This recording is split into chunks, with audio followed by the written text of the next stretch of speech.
planet Gallifrey in the constellation of Cerberus. I hope the ears are a bit less conspicuous this time. You might be a doctor, but I am.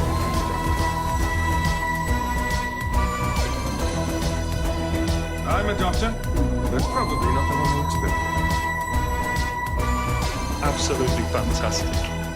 All of time and space, everything that ever happened or ever will. Where do you want to start? Hello, everybody, and welcome back to Bigger on the Inside, the new Doctor Who watch-along podcast. We've had a bit of a break, had a little bit of a time away from the show, but now It's been a long day without you, my friend. I see you again. Hello, everybody. Nothing has changed, and everything has changed. I am joined, as always, by, who you've already heard, the lovely Tim Saxby. And hello, everybody. It's nice to be back. Yeah, and I am Harry, who's all right, I guess. So, as is per now, we are going to start with the news. So we've been away for a month and a bit. What exciting has happened in our absence? As soon as we left, I would say within 2 weeks they announced that Jodie was leaving. Oh, we got the series 13 stuff, and then the next week. So like the 1 week, like the month, we could have picked the worst month of the year to have off from podcasting. But we've come back to some exciting news, I think. Yeah. We've done videos already, or podcast installs, however you're watching this, whether it's on YouTube, Acast, iTunes, or Spotify. Is that all the places? Very well. That's very well done. Yeah, very well done. Yep. Regardless of all, I hope you're enjoying wherever you're listening from. But yeah, we have covered this. But I guess, should we do a little just recap of our thoughts on the whole show and the thing now with a bit of time? Yes. Yeah, go for it. Yeah, you start. You go for it. I'll join in. Yeah, I know it's weird. I mean, Jodie has been the Doctor for a while, so I guess it makes sense she's leaving. Yeah. I hope that Series 13 kind of gives a satisfying conclusion to kind of the journey that she's had. I feel like kind of Series 11 and 12, we were just getting started. The thing I'm really interested in is the new showrunner. I think that Chris has kind of laid a foundation so far for a new showrunner to come in and do some really interesting stuff. It's just a question of who that's going to be, whoever it might be. I have favorites. We've been over that. But I'm pretty open-minded where that's concerned. I've had, like, it's been a while since they announced it, so I've sort of had time to sort of mull it over and have different opinions on it. One of them is that if he didn't come back and the BBC went, this is it, we're resting it for a little bit, I don't honestly think I'd be that upset, which is a strange thing to hear someone who co-hosts a Doctor Who podcast say, but I don't know, I just sort of feel like it's been around now for that long that I wouldn't be disappointed. But I also have a really strange feeling that when it does come back, after Jodie, or whatever the BBC are currently planning to do with it, I don't think it's just going to return in exactly the same format we're currently going to see it. I feel there's going to be some changes, and I think they're going to build the brand of Doctor Who, because I think they're aware of the Marvel stuff and comments by Russell and what fans have said. You've got all these really well-known IPs, so why not build a universe around that? And from what I've heard from stuff like, I think it was Empire, the most recent Empire magazine, they were talking about rumours of Doctor Who Multiverse is opening and stuff like that, and it'd be interesting to see what's going to happen. Yeah, I kind of agree. Personally, I wouldn't mind if the show took a break. I'm kind of anticipating it, and I know what I'm about to say is going to make a lot of our older videos horrifically dated, as if they weren't already. But I don't think there's going to be a 60th. No, I don't know. No, I don't think there's going to be any kind of 60th special. We're going to get this centenary special, which is the last Chris and Jodie story, which is going to be, I'm guessing, more of a celebration of the BBC than anything. I don't know, maybe the Doctor's going to save a young Verity Lambert or something. Can they do that? Do you think they could get away with that?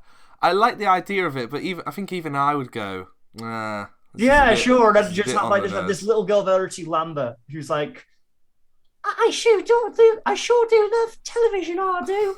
And then Jodie's like, one day you might work for telly, wouldn't that be grand? And then she takes off in the TARDIS, and little Verity Lambert watches her go off, and she goes, and it creates. Is it a bit like where Capaldi's Doctor saved a young Davros, and he's like, "Tell me your name," and he goes, "Davros," and instead of going, Who's called you that? You're just a human boy. You look like a human boy who's called Davros. He just goes, "Oh no." So I like the idea we go for a full episode and at the end it goes Verity Lambert, and either people will go, or people will go, "Who?" That's the thing. What's your name? Russell T Davies. So I feel like there'd be more people. I feel in the collective consciousness. There is more of a collective awareness of who Russell T Davies is than Verity Lambert. Yeah, definitely.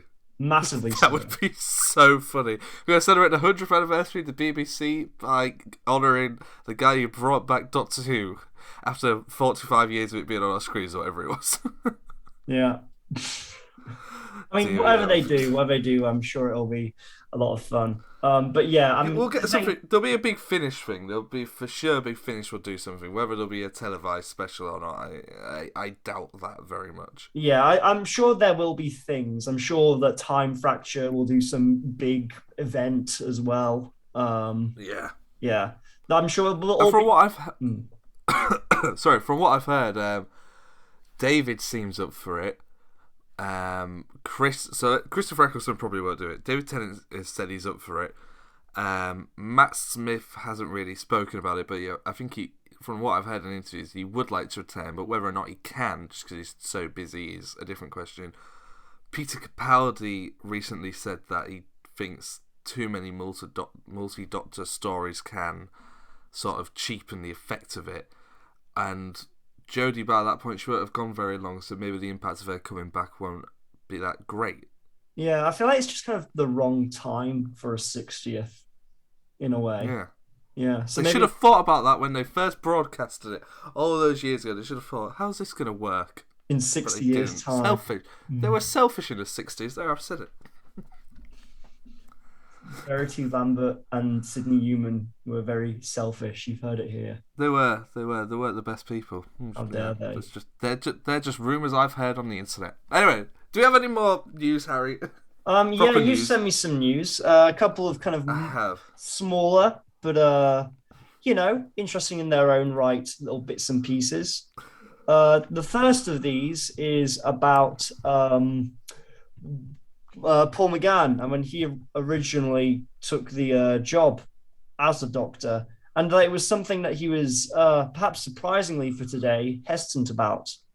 Yeah, well, because what I read was basically the impression I sort of got from it was like, because the show had gotten a bit crappy, those Colin Baker years, that it really cheapened. It was sort of a novelty thing, and it sort of seemed back then like you didn't really want to be on Doctor Who if you were an actor. Like, at one point you did, but then as the show sort of stayed on the air, you didn't really want to, and it sort of seems like Paul McGann was like, do I want to be the one to front this show? Is it going to look like, it did back then? It seems like they needed to reassure him that if it was to be picked up for a series, it wasn't going to look like a BBC thing. It was going to look like a Fox thing. Yeah, it's very interesting that kind of today we very much view the role of playing the Doctor as kind of this very kind of almost prestige position to take. That's kind of like only the best in British telly work on this show. But I guess, the show had been off the air for a bit, effectively cancelled. And they'd had kind of actors recently like Colin Baker, who during the show wasn't the best received, although I've heard this Big Finish is very good. And Sylvester McCoy, who I think originally didn't come from a traditional acting background. Not that delegitimizes him, but perhaps no. that, in addition to just the things that Paul says here, I guess it was less of a kind of valued property in the zeitgeist.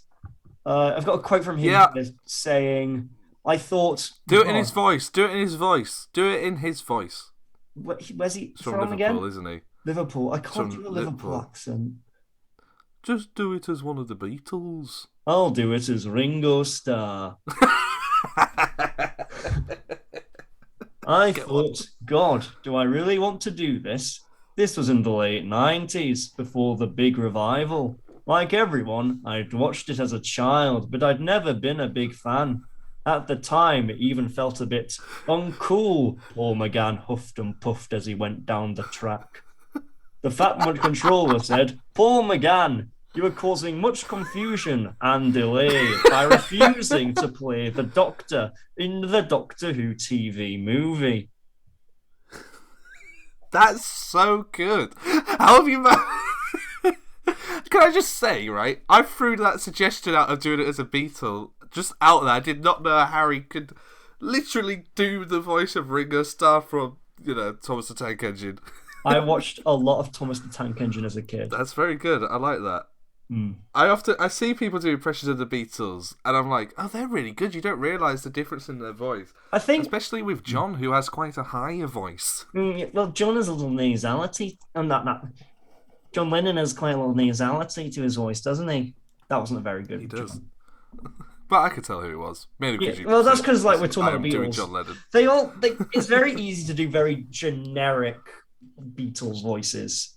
It is. You've got John Lennon and then you're Paul McCartney, I'm leader of the Beatles, and of course Ringo Starr is very iconic, and then George Harrison doesn't say anything, so you can get away with not doing that one.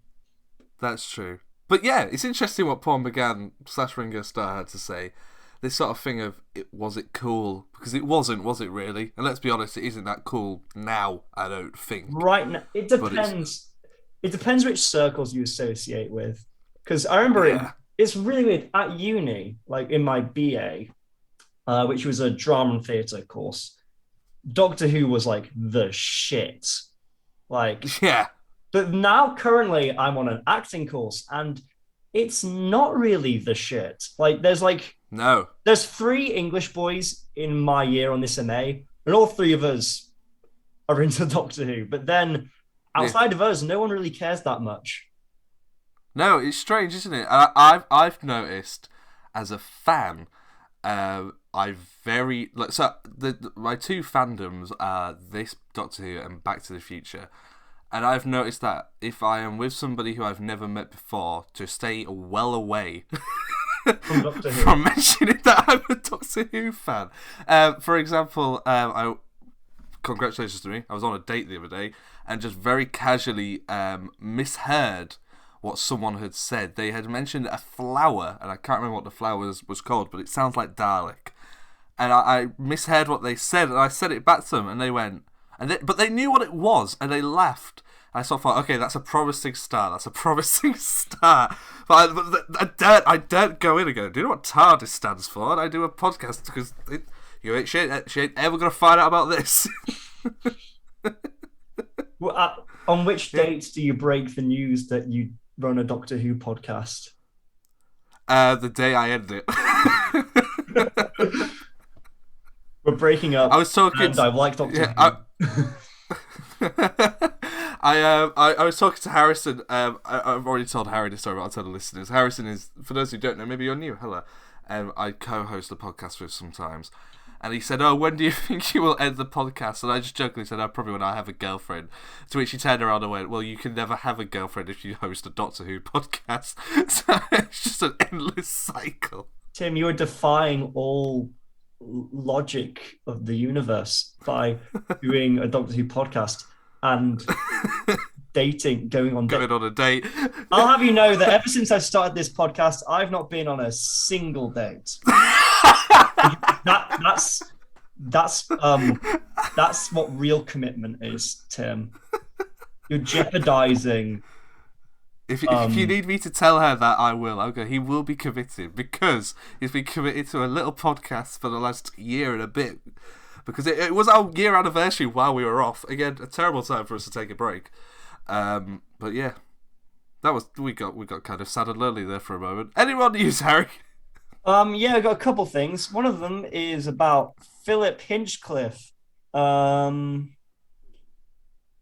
just gave a look as if he doesn't know who Philip Hinchcliffe is. He's the one who... Tim, you sent me this article. You know who Philip Hinchcliffe is. But it was the way you went, Philip Hinchcliffe, and it was a little silence as I suddenly went. Let me get this right. Was Philip Hinchcliffe? He used to be an executive producer on Doctor Who during the classic years. Yeah, he was a producer from 74 to 77. Okay. Yes. No. Yeah. I remember. Go on. Okay. So here's how it works for everybody. Is I go throughout the week. I just gather bits of Doctor Who news and I gather the links and I send them over to Harry. I don't always read what I send him. But yeah, go on. What's Hinchy? What's the Hinchmeister got to say for himself? The main thing that he discusses in this interview is that he feels that the 25-minute episode length is better than the 45-minute episode length. Interesting. Yeah. So kind of back in Classic Who, every episode was 25 minutes. Now, New Who, 45. And his main reason is that he feels like the best story length is 4 25-minute episodes, which pretty much equates to the length of a feature film.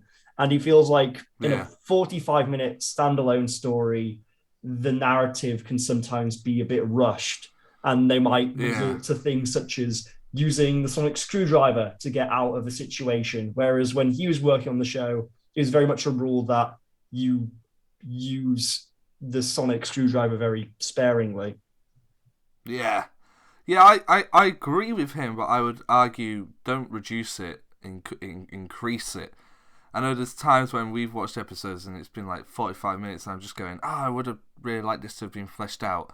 But then again, there are episodes where I'm going, geez, this thing is burning. No pun intended for 42. But they just seem to go on forever. So probably in hindsight, if we were to take an average, the 45-minute one would probably work quite well. But yeah, I know what you mean. I can't think, apart from the first half of a football match, any other television programs that are 45 minutes long that are broadcast on television. It's usually half an hour or an hour, especially dramas. That is interesting. Kind of, I anticipate, especially because I wasn't The Woman Who Fell to Earth. Wasn't that an hour long? I know that Chibnall's had a couple of hour-long Doctor Who episodes. Yeah, the Christmas ones have been an hour, and so was that series opener. That was an hour. Yeah. I mean, it feels like, especially with the way that the show currently is being shot, that Chibnall is in a sense trying to move Doctor Who into the conventions of your usual kind of contemporary TV drama, rather than it being in kind of a bit of its own kind of bubble like it was during, I'd say, the Moffat era to a certain extent. And I guess there's the argument that maybe it loses some identity in that, but at the same time, I'm kind of for it, because Doctor Who is a show that's all about change and needs to meet those kind of standards and expectations of contemporary TV. I mean, maybe when we see the show come back after however long the transition period is between showrunners, it will have taken a bit of a reinvention and really committed to that contemporary hour-long installment thing.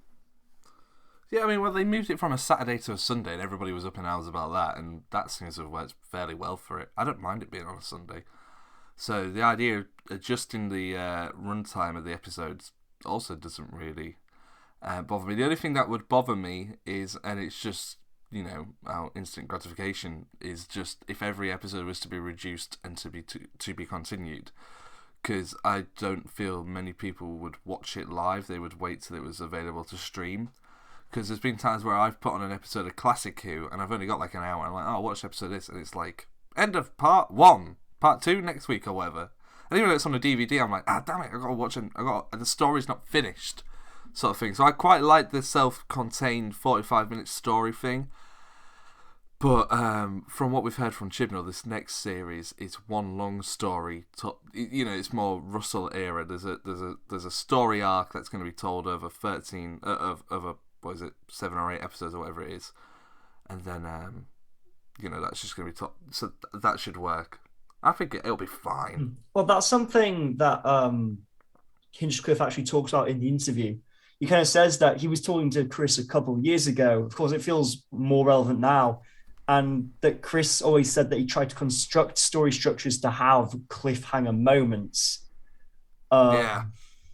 So, we've kind of pretty much had confirmation already that every single episode of Series 13 is going to end with a cliffhanger and go into a new, not a new story, but kind of each episode will continue directly on from the last one, which personally, it sounds interesting, but from what we've seen of the new series with all different locales and like we've seen Sontarans and we've seen Weeping Angels and all that, it doesn't strike me that it's going to be one long seamless story. There might be a thing of like it ends on the TARDIS, and then directly goes into the next one, sort of like Poison Sky going to the Doctor's daughter. How they're different stories, but they that's what I like. Yeah, I'd rather it be like that than I don't know. But then I quite like the thing of a drama thing where it's like we've got to get from point A to point B. And, over these 6 episodes, we're going to show you how we're going to get there, but there's going to be mini stories within that. Almost like, like you look at The Force Awakens, that's a story of finding Luke Skywalker, but it's also a journey of getting to Kylo Ren. Han Solo has that little thing with the squids. You know what I mean? Of all the Star Wars films, you picked The Force Awakens. Well, I picked that one because it's the only time, and because I've stolen that analogy from a former teacher of mine. And that was the film he picked because it was when The Force Awakens was out. So that's why I could pick another one, but I won't. The Force Awakens is probably the Star Wars film I think about the least. See, I disagree. I have this on my desk, a little Force Awakens postcard, but it's signed by Carrie Fisher somewhere. There it is. Oh, that's sweet. So I have that on my desk. So yeah, that's why. I mean, no one cares about our Star Wars opinions. Even I don't care. I don't even really like Star Wars. Doctor Who. You don't really like Star Wars? I do, but it's got. I feel it's fallen back into being too self-involved, and it's got tricky for people who are diehard fans to really indulge in it a lot. I feel. Yeah, I can agree with that. I've got a lot of friends who always go, "Have you watched The Bad Batch?" And I go, "Nah." And they go, "Oh, it's good. It's just like the Clone Wars." And I'm going, I never watched the Clone Wars. I watched the movies, the anthology stuff, and the first series of The Mandalorian. Yeah, I see. I feel like this is something that's really reflective of this. Apparently, it was revealed that to hide the spoiler of Luke Skywalker appearing in the finale of The Mandalorian, all the concept art swapped him out with Plo Koon, I think the character's called, who's like someone from the Clone Wars or something.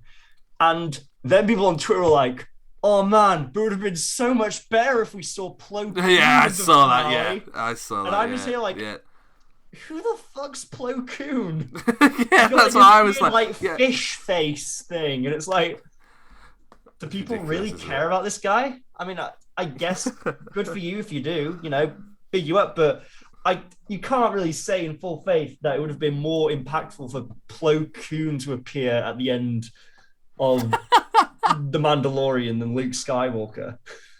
That's true. I mean, other websites would have loved it, like Screen Rant. They could have got a good few articles out of the history of Plo Koon or whatever his name is, and things you didn't know. I'm just want to check I'm getting the name right. I think it is Platoon. It's not Platoon, is it? But no, I saw some of the concepts out. For those interested, there's a really good thing on Disney Plus where if you just go into the extra, I think it might be Star Wars galleries or something like that. But Disney Plus is really great for Star Wars bonus material, like behind the scenes documentaries and stuff like that. Especially for Rise of Skywalker, there's a Ryan Johnson documentary about his friendship with Mark Hamill and how that was sort of tested during the filming of Rise of Skywalker. Not Rise of Skywalker, The Last Jedi. Have you found the name of Fishboy Flaky Skin? It was Plo Koon, yeah. Good. We need a third person who we can throw stuff to, Google stuff, and then comes back to us. We need a tin dog. Yeah. Oh, yeah. I think yeah. Very well done. Yeah, I had to think that. I was like, is that another podcast reference to another thing? But no. It's not a podcast reference. It's a Doctor Who reference because this is a Doctor Who podcast, apparently. Although I feel like we're actively avoiding talking about Doctor Who because there's not much to talk about with Doctor Who. There's not much to talk about. Like the last thing is barely even Doctor Who. Well, Peter Capaldi's released an album. Well, hey, I'm on 10% battery, so let's whiz through this last one. But he is. It's exciting, isn't it, Harry? Yeah, I mean, I thought we already knew this. I thought we already knew that you would release an album. But now they've said, like, they've done the artwork and stuff, and it's closer than it was last time. Oh, cool. Are you going to listen to it? Probably, yeah. I would have thought so. I wonder what his singing voice is like. I wonder if I'm going to listen, it's going to be like distinctly Peter Capaldi. You know, like William Shatner. Yeah. In my mind, I'm anticipating something very like Bowie-esque. I'm not sure why. Yeah. But that's the vibe I get from Capaldi. Yeah, same. Do you think there will be I know people would like there to be a Doctor Who song, but I doubt there would be. But I imagine that for fans, there probably is going to be a throwaway line in one or two songs that would reference it. I want there to be a full cover of Doctor in Distress. I think I saw online somewhere that Saul was trying to bring that back. But why? The Doctor isn't in distress right now. Let me have a look. Doctor in Distress. What's the purpose of Doctor Who, like, for it to be like a Band-Aid style charity single to try and save Doctor Who or something? Yep, it's terrible. I feel like, the famine in Ethiopia and Doctor Who possibly going off the air aren't quite equivalent. You know what I'm saying? That's true. I hadn't heard Doctor in Distress until this year, where Harrison played it to me in the car. He went, "Oh, have you never heard this?" I'd heard of it, but I'd never listened to it, and it's unbelievable. It really is the virginest thing I've ever seen. The whatest thing? The virginist. As in it's being yeah, like a virgin. Touched for the very first time. Sorry. Yeah, it's just as good as that. It's just as good as that. Yeah. I swear I saw something on Twitter the other day about Doctor in Distress, and someone was, I think there was a Facebook group somewhere trying to do a new one. But we should get in on that. We should get a bit on the Doctor in Distress revival. Yeah, imagine it. Us, Eugene Chater, Mr. TARDIS, Crystal William D, Who, he could be there. all of us doing Doctor in Distress. That'd be grand. Apparently, there's a Facebook group called Doctor Who Oddity who are working on a. This is from William Who. You thought Twitter was bad. Facebook are off making a Doctor in Distress again. The show isn't even getting cancelled. We don't need this yet. Laughing face. Yeah. But yeah. To be fair, right? If they did ask, I'd be there 100%. It'd be a right laugh. It'd be hilarious, wouldn't it? If anything, it would be a great networking opportunity for, meeting people within the Doctor Who fan sphere. That's true. That's very true. Any more news, Harry? Or are we all newsed out? I think we've been newsed out for a while, bro. We've been newsed out for a while. It's been a nice, easy one to come back with. Apologies that it's been maybe not the best. I woke up at 8:10 for a podcast recording that we were meant to do at 8. It's been nice to be back. It's nice to come and do these again. I promise for the watch along segment that you'll hear in a minute, we are more awake and more alive because it's all pre-recorded. And, it's like at MTV. We're all just cool, hip, young fellas. Yeah. So, I guess I should do that transition, eh? Here we go. Harry, the watch along's coming up, and what episode are we? What are we watching? I don't know, but I was at the pub the other day. Yeah, the pub, Yeah. and it was really annoying because there was this wasp that was just like buzzing around, wouldn't leave us alone, and I tried to get rid of it, yeah, but for some reason, as a weapon, the first thing I grabbed, which I was told afterwards would be a horrible weapon, was the sleeve of my jacket. And they're like, no, Harry, that won't kill it. That's not where I thought that was going, but okay, yep. Yeah, well, I mean, I wasn't trying to kill it, I was just trying to get it to go away. Or maybe I was trying to kill it. I don't know, I just wanted the wasp to not be there anymore. True. I feel like that's something many people can empathize with. But I don't know, I guess I'm just a bit unconventional. I suppose you could call me a bit of a unicorn in that sense. I don't get that one. You're going to have to explain that to me. What? I don't understand the connection to the unicorn. I mean, I do for the show. Is that a saying? Yeah, it's a saying. Like if you're unique, you're a unicorn. Is that not a thing that people say now? That you're because like unicorns are rare and special, magical and unique. So like if you're calling yourself a unicorn, you're. Oh, unicorns aren't rare. They don't exist. What are you talking about? They're as rare as acrylotane. What's acrylotane? It's from Doctor Who, isn't it? Is it? It's from the Sarah Jane episode. The school reunion. Oh yeah. Sorry, I stopped your flow of segues. Go on. But yeah, we're doing the unicorn. So you feel like Wasp. a unicorn. Yeah. At one point, I thought you were going to say that, and the only thing I had to hand was a unicorn.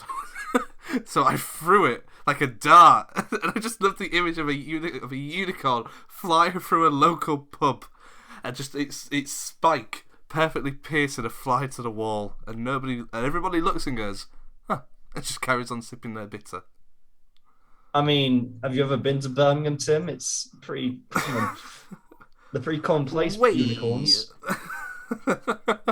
Yeah, we're doing the Unicorn and the Wasp, everybody. Hang around, we're going to play some jingles, and then you can listen to us talk some more, a bit more high energy. We'll see you again soon. See you in a bit! Oh, wait, I have to stop recording. I keep forgetting this. Yeah. Shut up! Shut up! Shut it down, pop up!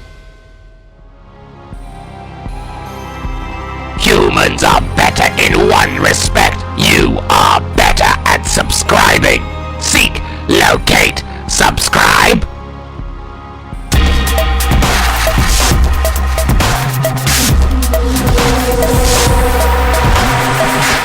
What's the point in having you all?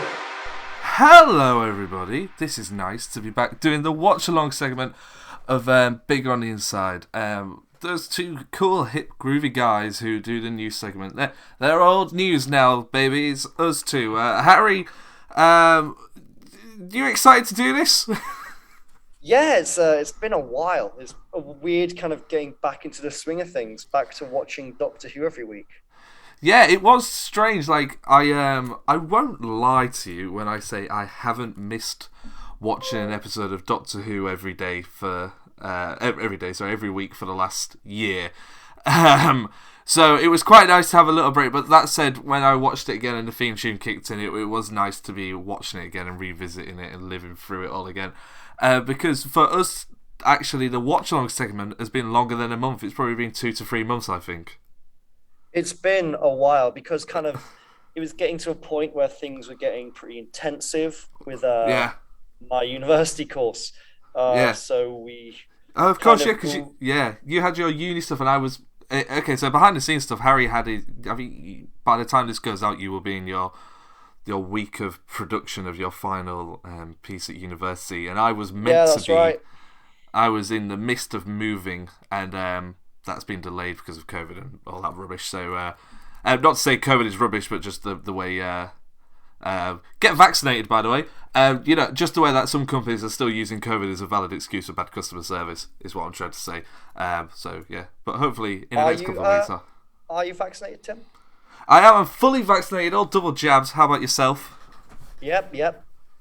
Yeah, I was quite yeah, it was fine. I didn't really have any side effects to the second one. I was quite surprised. Quite a few people seemed to get nauseous and dizzy the second day, but I seemed fine. How about yourself? Sore for a day.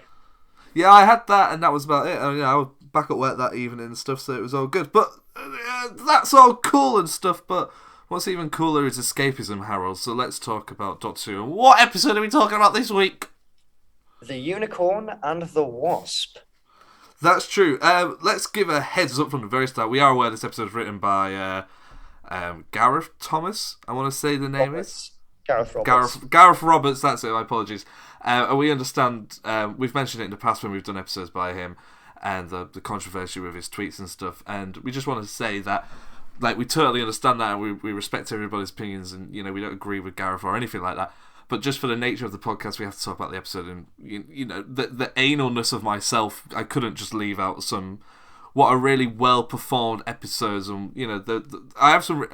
To be fair, this isn't one of my favorite episodes, but I do have some really nice highlights about it that I did enjoy. But before we get into what I think, Harry, what did you think of the Unicorn and the Wasp? I'm trying to remember all the stuff that we did before, so that we have a good start. Let's see. The Unicorn and the Wasp is the Shakespeare Code again, which was the Unquiet Dead again, which is referenced in this episode. It's isn't it? Clear territory of the Doctor goes back to a time period and meets an iconic British writer, and then something happens which ties into the stories which that writer wrote. Yeah, I came up with some future examples. If they wish to take any of these, they can do. A ghost that can only be seen in a lighthouse, and with Virginia Woolf, because she wrote a book about a lighthouse. They go to 1984 and they meet George Orwell, even though he died in 1950. They fight a man-sized mouse with John Steinbeck, and they fight some witches with Roald Dahl. A man-sized mouse with John Steinbeck, really? Yeah. I'd like to see that. You telling me you wouldn't like that? Personally, I'd rather have Beatrix Potter fighting off giant rabbits, personally. I'd love that. Or maybe just beating James Corden with a stick. Who knows? Either of those things works out quite well. So let's go into it. You said there it was the Shakespeare Code, which is the Unquiet Dead, which both get referenced. One thing I struggled with this episode was the fact it's very repetitive of stuff we've seen before, and I didn't really find myself watching it. I was just sort of staring at the screen and letting the images glaze over. I think that it did kind of... I was a little different. I feel like it played into the conventions of the Agatha Christie murder mystery well. In a way, it kind of set up Agatha Mystery. Agatha Mystery. Ooh. Ooh, we're probably like the 100th person to think of that. But yeah, I thought it played into those trips well. It kind of, especially kind of setting up the characters and playing with those sort of characters / caricatures almost. And sort of Cluedo-esque, isn't it? It's very Cluedo, and I like that. Yeah, really having fun with those conventions. I will agree that yes, it was very, as I've already said, very derivative of stuff we've seen already. I will say I feel like previous stories such as Shakespeare Code and Unquiet Dead are stronger just because thematically it all ties together a bit more. Like, we've got the murder mystery thing here, but then there's a giant wasp, and the giant wasp thing is a bit I sort of found I found the pacing of this episode odd. Like, I get what they're doing with the referencing Prara and things like that. You know, there's been a murder, there's various people who it could be, and we're going to do the thing of sitting down and finding out where they all were at what time and stuff. But those episodes, those murder mysteries, are usually got that extra 15 minutes. They're usually an hour in length, and this is only 45 minutes, and I sort of felt the pacing was off. And one thing that I really struggled with this, and I sort of halfway through I was really bored by this episode, and I couldn't work out because I'm hearing about all this stuff. You know, there's a giant wasp and there's been a murder and they're trying to solve it out. But what I realised why it was boring me is because they're telling me about this stuff. They're not actually showing it. They do show it through flashback, but only very briefly. Do you know what I mean? I want to see the Wasp as a child, the kid as a Wasp as a child. And I want to see him properly turn into a Wasp in the church. I want to see all that. I don't want to hear it from the characters and then have it played back to me. It just wasn't particularly exciting as it should be, and perhaps this would have worked better as a big Finnish production, because it's very dialogue heavy and there's a lot of standing in a room explaining what's going on, and I think it would have lent itself really well to audio.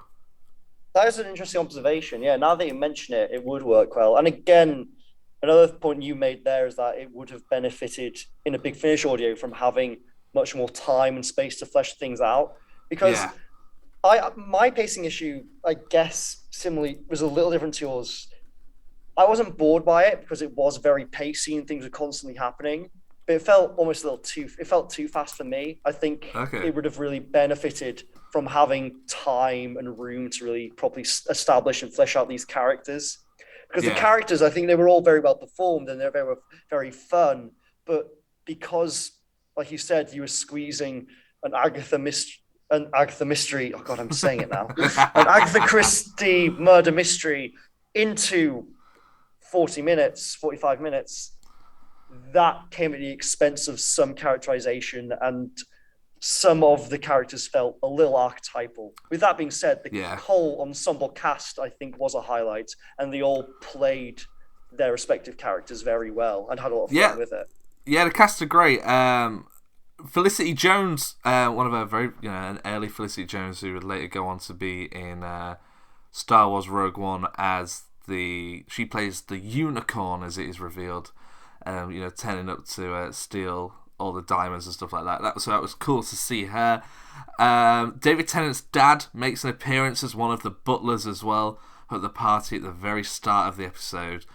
And also Felicity Kendall from, most people will know her from the murder mystery Rosemary in Time, but I think a lot of people also know her from The Good Life as well, and the British sitcom. There's a moment in this where it really sort of harkened back to series 2, where they meet Agatha Christie. I don't think they're meeting Agatha Christie. I think they're meeting Felicity Kendall, and they're talking to her, and Donna suddenly starts talking in this repressed British accent, this Watto sort of Lady Tossingham-esque voice, and that really reminded me of Rose in Tooth and Claw when she starts speaking with a Scottish accent, and the Doctor's just like, no, don't do that. Yeah, and so he always does it in the very understated David Tennant way of just going, no, don't do that, don't do that.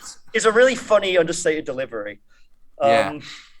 Another moment which also reminded me of a previous episode with Rose was when Donna first came out of the TARDIS in the whole flapper gear, and the Doctor's reaction to that in comparison to how the Ninth Doctor reacted to Rose in the Dickensian garb.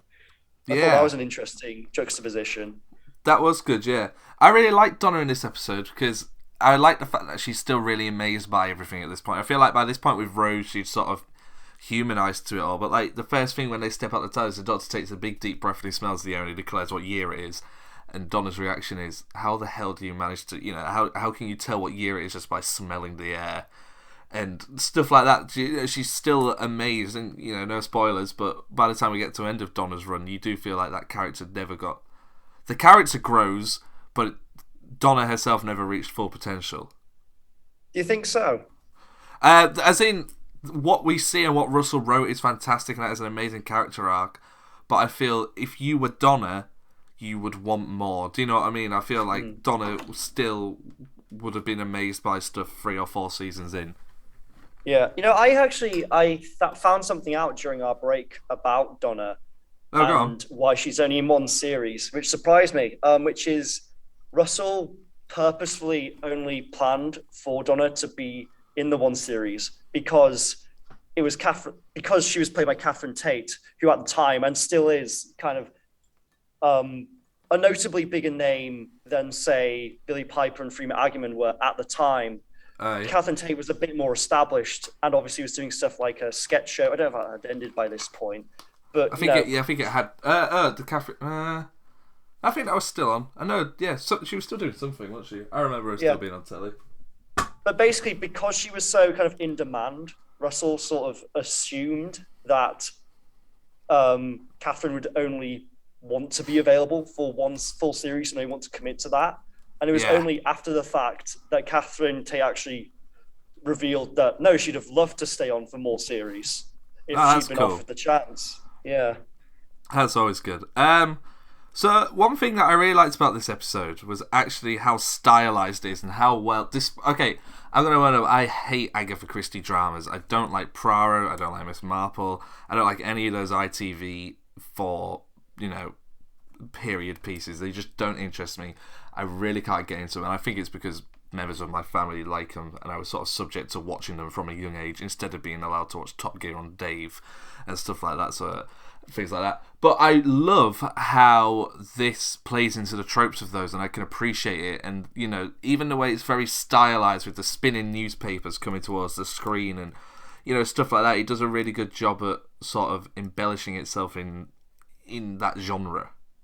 I mean, I feel like it's very easy for Doctor Who to kind of blend itself with that Agatha Christie genre, because I feel like for me, one of the core pillars of Doctor Who is that there is always an element of mystery in Doctor Who. They always go to a new place and there's something going on and they got to figure out what's going on. And so like Doctor Who kind of lends itself to that very well. And like you said, it plays very well into the genre stylistically.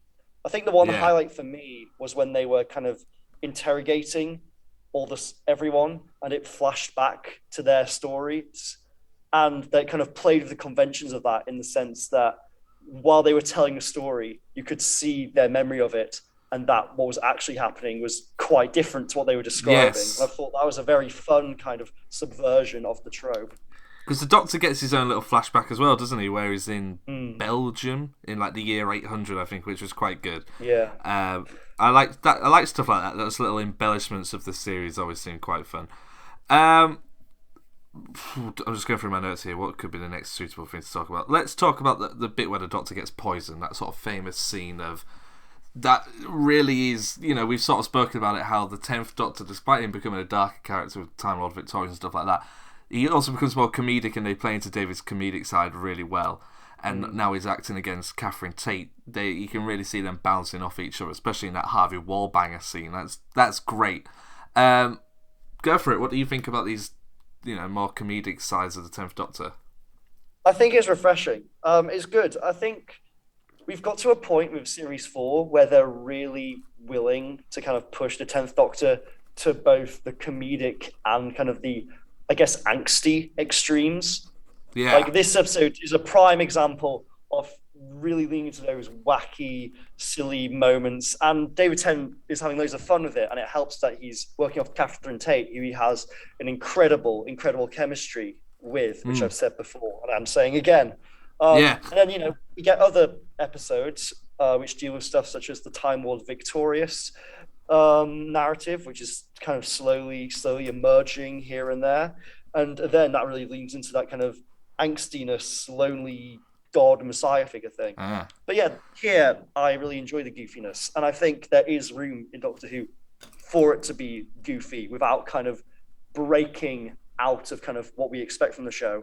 I think this is kind of, for me, I wouldn't want to see the show get any goofier than we saw in this episode. Yeah. I think this is the limit that you can push Doctor Who with it still kind of remaining within that world. But I enjoyed the levity of this episode. Yeah, it's good fun, isn't it? And it's sort of like, I like that, but one thing I really struggled with was, I know Doctor Who is all about suspension of disbelief, but I felt this episode had some real limitations in it. One of which being the scene in which where the vicar, or the reverend, turns into a wasp in the church in the flashback at the end. And it's just a guy standing there like this, and every now and again, zzz, and he just starts zizzing away like a wasp. And then there's like a puff of smoke, and there's a giant 6-foot wasp standing there. And I just sort of sometimes thought, I'm really struggling to not look at like when we watched Eccleston's first series. By the end of that, I was sort of immersed in the CGI of the time. It didn't really bother me. It sort of was an issue at first, but towards the end of the series, you don't really, it's not that bad. And as we've watched the series, it's got noticeably better. But this episode, for some reason, that effects was just so naff that I couldn't help but look at it and go, "Oh, that's really bad," and sort of look at it the same way I've looked at classic Who with some of its dodgy effects.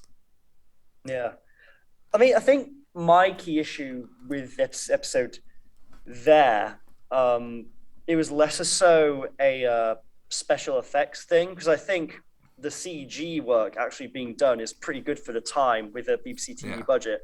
But my issue is just the Wasp conceptually. In fact, I'd say my biggest issues with the Unicorn and the Wasp are kind of the titular characters of the Unicorn and the Wasp.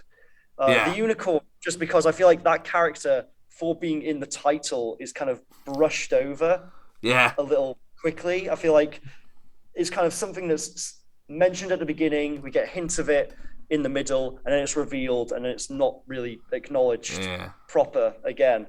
And then for the Wasp, just conceptually, the alien I find very confusing. It's this alien creature from another planet, and yet it takes the form of a giant wasp. And then also the fact it transforms in a puff of purple smoke is a bit weird, and it's controlled by this medallion. Yeah. It all seems a little bit just, I don't know, it just feels a bit disconnected from everything else thematically. Like, what's a giant alien wasp that transforms in a puff of purple smoke and is attracted to a medallion? What's that got to do with Agatha Christie? There was. I sort of agree with that as well. I also had problems. I felt this episode was very much an arse-kissing episode. Like, there's a lot of, "Oh, we're British, we're very repressed. Oh, look at us, we're soldiering on and people have died. Look at us, we're still going though, but we'll keep it bottled up inside." And then also at the end, and this really bugged me, is when they're going, "But look, Agatha Christie is still published in the year 5 billion. And then the Doctor goes, "She is the greatest author that has ever lived." And I go, what the hell? And like, what a bold, random statement to put out there. It just didn't feel right at all. And there was so much, "Agatha Christie's amazing, isn't she good?" And like, yeah, she's alright, she's great, and her work has lived on all these years and stuff. I'm not going to be anyone to knock it. But you know what I mean? I sort of felt there was like, I don't think Agatha Christie is looked upon the same way as Charles Dickens or William Shakespeare. I think that's shit. Yeah, I mean, I'm not the most well versed when it comes to, the British literary canon, which is probably not the best thing I could say as an actor. I do like Shakespeare. I like the plays. Shakespeare, great guy. I know what you mean. I think when you compare kind of the legacy of Agatha Christie, which she has a great legacy, her on ITV3. Her mysteries are still adapted to this day. They're still read and beloved. But I feel like when you compare her to other figures in the literary canon, which the show has shown, like you said, Shakespeare, Dickens, Mary Shelley, Percy Shelley, Byron, all of them in the Haunting of Villa Diodati that we saw in series 12. I'm not convinced that. Yeah, I know what you mean. I'm not convinced Agatha Christie quite compares, but because this is an episode about her, they need to really big her up. Yeah. Well, I'm sorry to keep slating, but one thing I really dislike about, it's not just this episode, but they do it in Shakespeare Code and Unquiet Dead, is where the companion accidentally gives future ideas to that person. So, like, Donna says, "Murder on the Orient Express." And Chris, like, "Oh, that's a good idea, I might do that." And Amy Pond with Vincent and all the sunflowers, and maybe that's slightly better. But, like, the accidental, like, "Oh, I've just inspired them to do this," sort of thing. It just really bugs me, because I feel like it's such a cheap and obvious gag that you could have maybe have done something better. I guess, on one hand, yes, it is pretty cliche. But on the other hand, it's cliche because it's obvious. And would you be silly to ignore it? Would you be silly to ignore those obvious jokes? Yeah. You only get to meet Agatha Christie in BBC's Doctor Who once. Or do you? I don't know. Maybe you'll meet her again down the line. I think if you're like me, you really wanted to enjoy this episode, but it just wasn't for your taste, I would recommend the Wallace and Gromit adaptation of A Matter of Loaf and Death, which is just, if you want a piece of work inspired by Agatha Christie and those great crime writers, then Nick Park's 2009. You really have Wallace and Gromit on the mind this week. Lady Tossington, Matter of Life and Death. Yeah, exactly. Well, the reason I started thinking about it is because the scene where Mr. Plum gets murdered at the start, and he's in the library, he turns around and he goes, "Oh, hello, it's you. What are you doing here? Oh, wait, what's that? Ah!" It's exactly the same as how that Matter of Life and Death starts, so that baker gets his head beaten with a rolling pin, and he face plants the dough at the start of that episode, where he's going, "Well, if I knew you were coming out a big to kick," and he's it's exactly the same. That's not unique to either of those. Like I've seen that sort of shot composition in so many things. Like, saw an episode of Family Guy. I've seen it everywhere. It's. Harry, do you have anything else to talk about with this episode? I'm surprised that in the series trailer they didn't use the out of context clip of Donna kissing the Doctor, because they did that for the series 2 trailer. They did, didn't they? Yeah. They didn't do it this time, which I think shows a lot of restraint from the editing house to do the trailer. Yeah, so props to them for that. We're back. Series 2, Series 4, Part 2, and obviously that means the return of everybody's most loved segment of the show. It's the quiz! You, not me. I hate being patient. Patience is for wimps. Oh God, with a murder mystery story, I'm not going to remember these little bits and pieces. Harry, there's a fellow in this episode who's in a wheelchair. At the start of the episode, he reveals why he's in the wheelchair. What pandemic does he blame his disability on? Spanish flu? I'm going to give you that. He says it's the flu pandemic. So I'm going to give you that. That's 1 point there. Well done. We always have to talk about bloody pandemics, don't we? These days. How many times does the Doctor claim Agatha Christie tricked him with one of her books? Once. But it was good once. Yes, that's true. Did you watch this episode today by any chance? Yes. Okay. At this point in Agatha Christie's life, how many books has she published? It is mentioned in the episode. 16? 6. Ah! Darn. Sorry. In the episode, the real life hotel that Agatha Christie's found out is called the Old Swan. But in this episode, the hotel in Harrogate is known as what? There's a green sign and it has the name of the hotel upon it. Can't remember this time. Gonna go lazy. The Hotel Harrogate. Change those last 2 words around and I'll give you a point. Is it literally called the Harrogate Hotel? Yeah, there you go. There's a point. Yeah. You got 3 out of 4, which I think is the best you've done this series. If people have been listening, they've been keeping track. Yeah. Which, why would you? There you go. So there you go. 3 out of 4. Not bad. Not bad at all. Could be better. It could be better. By the end of this series, I hope that you do get a full house. Harry, anything to recommend whatsoever? Before I go, I just want to tell you you were fantastic. You've had 4 months off from recommending stuff. You must have watched or done something or listened or eaten something in that time that you thought, bloody hell, I must tell someone about that. I've been to the cinema a great deal, actually. But I'm not sure what I would recommend. Because it's been mostly kind of the big hot movie of the week that I've seen. I saw the James Gunn Suicide Squad film, which was a big improvement on previous Suicide Squad films, all one of them. I saw the Ryan Reynolds movie Free Guy, which, if it looks good to you, you'll probably have a good time. It's pretty much exactly what it says on the tin. It looks good fun. If you think it looks like fun, I think you'll enjoy it. What Ryan did you Reynolds think? is a great. I thought it was fun. Yeah, I think it's not earth-shattering, not super revolutionary. It's not doing anything I haven't seen before. But everything it does very well, and it does with a lot of clear passion and a sense of fun. And Ryan Reynolds is just a great lead, which I think actually leads me to the recommendation I'm going to make, which is another very different Ryan Reynolds film in which he is the lead, and he is the only lead. It's a film called, I believe, Buried. Okay. Where it's the called whole what, sorry? film, Buried, I believe. Okay. Yeah, and the film. Wait. Is the film called I Believe Buried, or is it called Buried? Buried. The film Okay. Buried.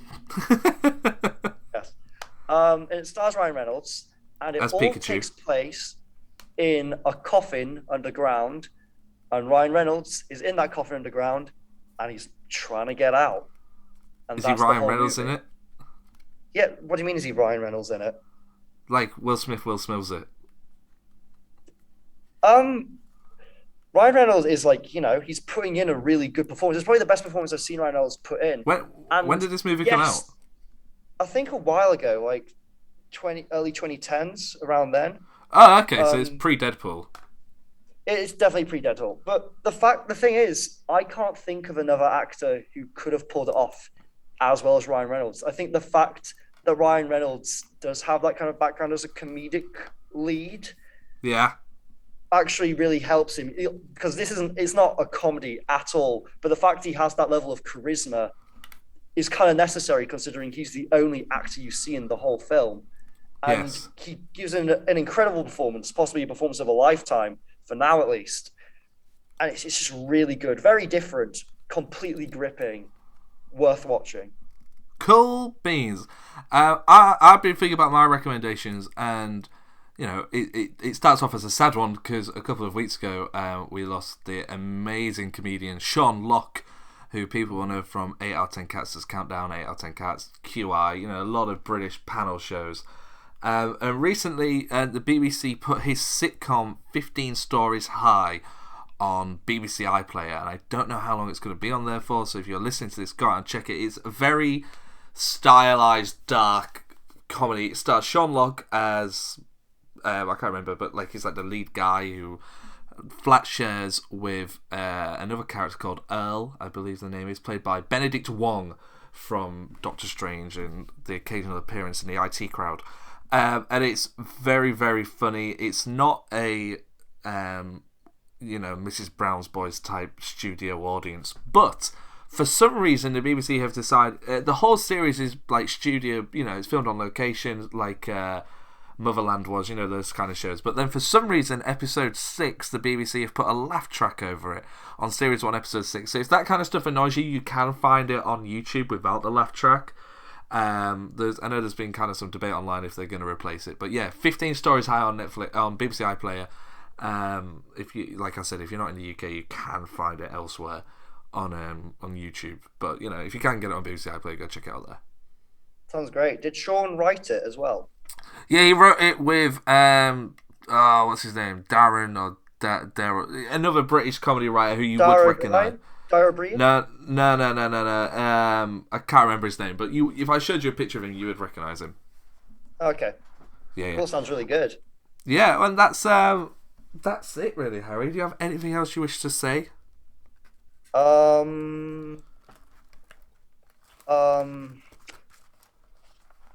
Not right now. I can't think of anything. No. Oh well. Well, let's do the end of the show. Subscribe to the podcast on iTunes, Spotify, Acast, and Anchor. Leave us a 5-star review wherever you can. Subscribe to the podcast on YouTube.